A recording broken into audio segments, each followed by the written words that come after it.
Amahoro y'Imana abane namwe. Mu gihe abandi bana bari ku ishure, Keza k'Imana we suko. Bivanye n'umutwaro w'indwara y'igitigu imubangamiye kuva afise umwaka umwe n'amezi 8. Ariko bakaba kwije imyaka 12 afise iyo ndwara. Keza k'Imana arifuza kuja ku ishure nk'abandi. Arifuza kugira amagara meza nk'abandi. Ariko siko bimeze.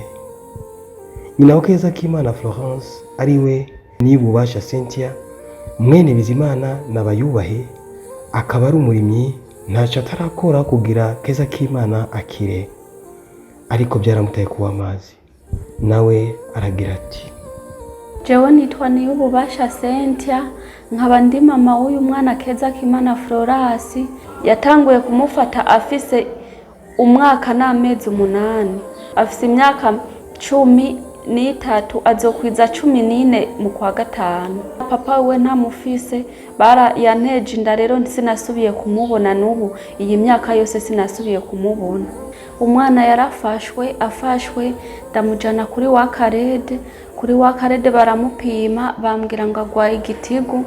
Mbo baramuvura, baramushira kwishinge, baramuvura, baramutera amaraso. Mbo ndataha muhira, arongera arafatwa, ndamujana kuri Prince Reja. Hose nagenda mujana bamuvura, bamaze kumutera ishashe 15 z'amaraso. Burya gushikaho kwa muganga barambigwa, barambwira rero wewe Cynthia, twara uyu mwana wawe kubera aho twavuriye nta kigenda, mutware urindire ico Imana izokora, nta kintu twebwe tubona twomufasha. Twara muhira urindire ico Imana izokora. Nanje nca ndaza, ngeze muhira abantu batandukanye bambarira ingene no bigenza kugira umwana akire, bakampa umuti w'ikirundi kugira ngo uvure igitigu. Umwana aranywa biranga, uwuje ashaje mu kuvura igitigu ndi wa mbere, agashirako umuti akanywa bikanga, gushikaho nanje ndabiheba mvuga nti narambiwe.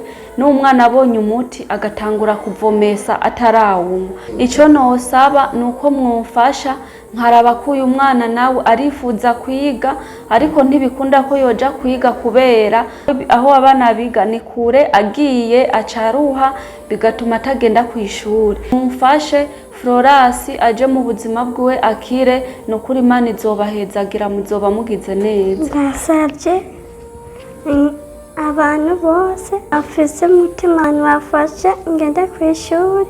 Nuko icerekwa nikibona, ikibwirwa n'icumba. Wowe ufise umutima w'impuhwe, turazi ko hari ijwi rya mama wa Keza k'Imana, twizereye ko mwaryumvise. Rero murahawe ikaze mwese mufise imitima y'impuhwe kugira ngo turokore ubuzima bwa Keza k'Imana Florence akiri muzima.